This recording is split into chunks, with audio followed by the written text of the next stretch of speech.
crise do transporte no município de Ilhéus.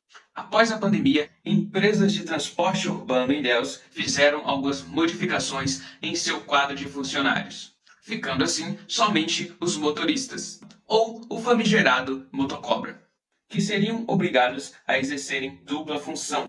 Dentre essas funções, eles teriam que dirigir, receber o dinheiro, passar o troco, manusear o elevador de cadeirantes e garantir a segurança dos passageiros. Segundo as empresas, o motivo para esta atitude foi pela questão de a frota dos ônibus terem sido reduzidas no período desta pandemia, o que causou uma enorme perda de lucro para as empresas.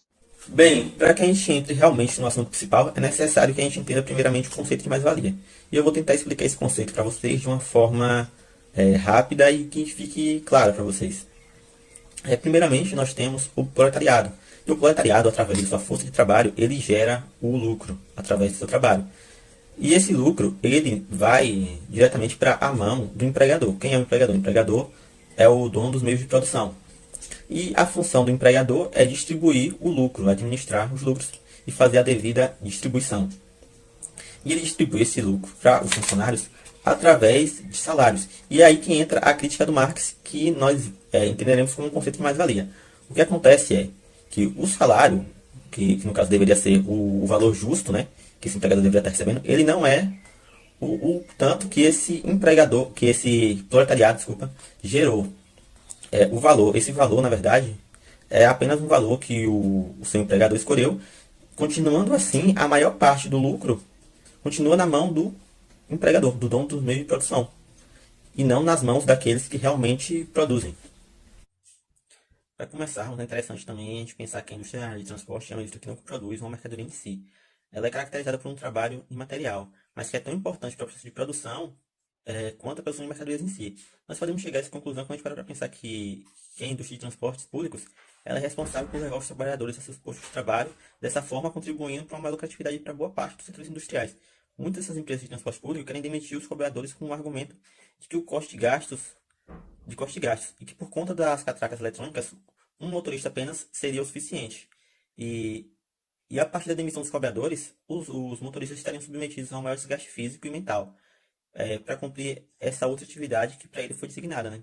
Desde então, o motorista, além de dirigir, é o responsável pelo recebimento do dinheiro e por ir buscar o dinheiro no caixa da empresa todos os dias.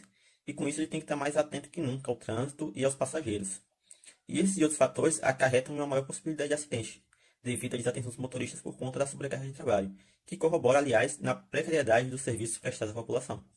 E se a gente for analisar a situação dos chamados motocobras, que estão com a situação de dupla função de trabalho, isso se torna claro, né? A gente entender que a maior motivação das empresas fazerem isso é para um maior acúmulo de riqueza da parte dos donos de meios de produção, logo aumentando a quantidade de trabalho não pago. Sem contar que a própria justiça brasileira reafirma que os motoristas não têm direito a um acúmulo salarial por estarem atuando também como cobradores. Portanto, a partir disso, poderia-se dizer que algumas empresas estariam conseguindo uma mais-valia superior às demais empresas que não estão fazendo dessa forma, não estão utilizando os motocobras, uma vez que o preço das passagens de ônibus também estariam só aumentando.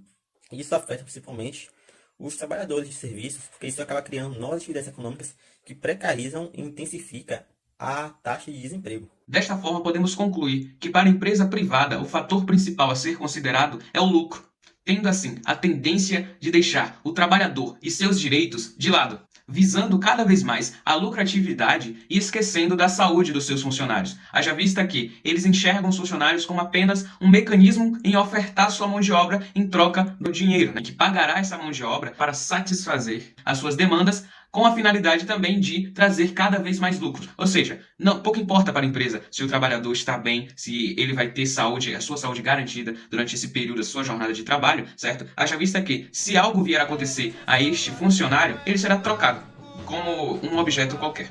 De Cuba, onde pra ter direitos nada nos custa, não.